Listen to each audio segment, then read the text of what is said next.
Hi friends, welcome back to channel. இன்றைக்கி வந்து ஒவ்வால் மீனோட மீன் குழம்பு தாங்க பண்ண போகிறேன். இந்த மீனெல்லாம் நல்லா கழுவி சுத்தம் பண்ணி வச்சுருக்கிறேன். இப்போ வந்து மண்சட்டியில் தான் செய்ய போகிறேன். எண்ணெய் சூடாகட்டும்.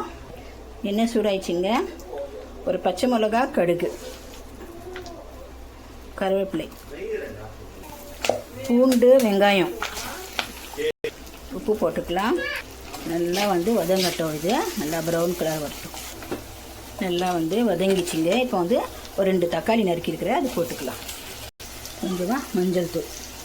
இதில் வந்து ஒரு 4 மிளகு, கொஞ்சமாக ஒரு அரை ஸ்பூனு இடித்து வச்சுருக்கிறேன், அது போட்டுக்கலாம். கொஞ்சம் கலசாரமாக இந்த டேஸ்ட்டு வந்து நல்லாயிருக்கும். நல்லா வந்து குழஞ்சு வரும், நல்லா வரட்டும். தக்காளியெல்லாம் நல்லா மசிஞ்சு வரட்டும். நல்லா மசிஞ்சு வந்துச்சு இந்த தக்காளி. இப்போ வந்து இது புளி தண்ணியில் குழம்பு மிளகாய் தூள் போட்டு கரைச்சி வச்சுருக்கிறேன். இது அப்படியே இதில் போட்டுக்கலாம். தண்ணியும் கழுவி போட்டுக்கோங்க. நல்லா போட்டுட்டாங்க. நல்லா கொதிக்கட்டும். கொதி வந்து நல்லா திக்காக வரட்டும். மீன் போட்டுக்கலாம். நல்லா கொதிக்குதுங்க. பாருங்கள், நல்லா செம்மையாக கொதிக்குது. திக்காயிடுச்சு பாருங்கள். திக்காக வந்திருக்கு. இப்போ வந்து மீன் போட்டுக்கலாம். இப்போ இந்த மீன் வந்து நல்லா நாங்கள் போட்டுக்கலாம்.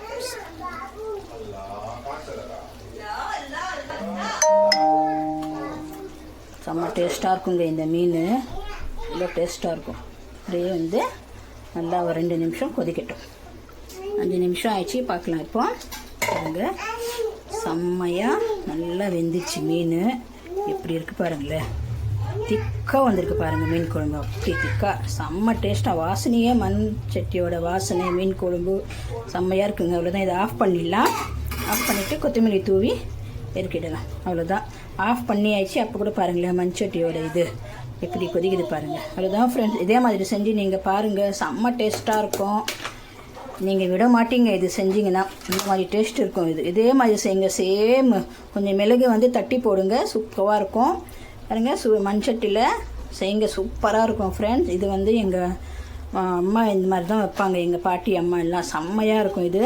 அவ்வளோதான் ஃப்ரெண்ட்ஸ். பிடிச்சிருந்தா லைக் பண்ணுங்கள், ஷேர் பண்ணுங்கள், கமெண்ட் பண்ணுங்கள், சப்ஸ்கிரைப் பண்ணுங்கள். மறக்காமல் பெல் பட்டனே கிளிக் பண்ணுங்கள். புதுசாக வரவங்க சப்ஸ்கிரைப் பண்ணிவிட்டு பாருங்கள். நம்ம சேனலுக்கு லைக் பண்ணுங்கள். பாய். செம்மையான மீன் குழம்பு ரெடி.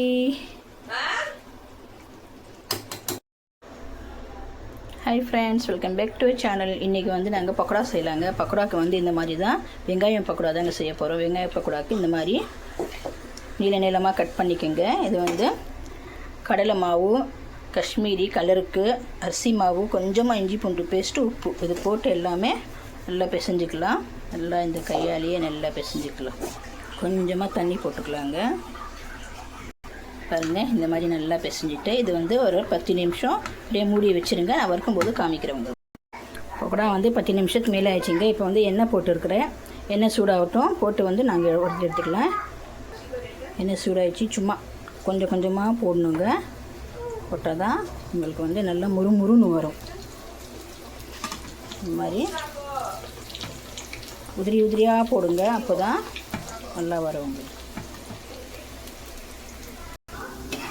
பாருங்க, கொஞ்சம் கூட ஒட்டாமல் நல்லா வந்து ப்ரௌன் கலராக வரட்டுங்க. கலரே இல்லைங்க, காஷ்மீரி மட்டும் தான் போட்டேன் நான். எப்படி இருக்குது பாருங்கள் கலர். நல்லா முறுமுறுன்னு வந்துச்சுங்க. எல்லாமே எடுத்துடலாம். இப்போது சத்தம் பாருங்கள் எப்படி வருது, முறுமுறுன்னு பாருங்கள். எப்படி முறுமுறுன்னு வந்திருக்கு. அப்படியே உள்ளே சாஃப்டாகவும் மேலே வந்து முறுமுறுன்னு இருக்குது. இதே மாதிரி செஞ்சு நீங்கள் கொடுங்க பசங்களுக்கு. நோம்புகள்லாம் இது நல்லா இருக்குங்க. கஞ்சிக்கெல்லாம் சூப்பராக இருக்கும். பிடிச்சிருந்தால் லைக் பண்ணுங்கள், ஷேர் பண்ணுங்கள், கமெண்ட் பண்ணுங்கள், சப்ஸ்கிரைப் பண்ணுங்கள். மறக்காமல் பெல் பட்டனை கிளிக் பண்ணுங்கள். புதுசாக வரவங்க சப்ஸ்கிரைப் பண்ணிவிட்டு பாருங்கள். நம்ம சேனலுக்கு லைக் பண்ணுங்கள். பாய்.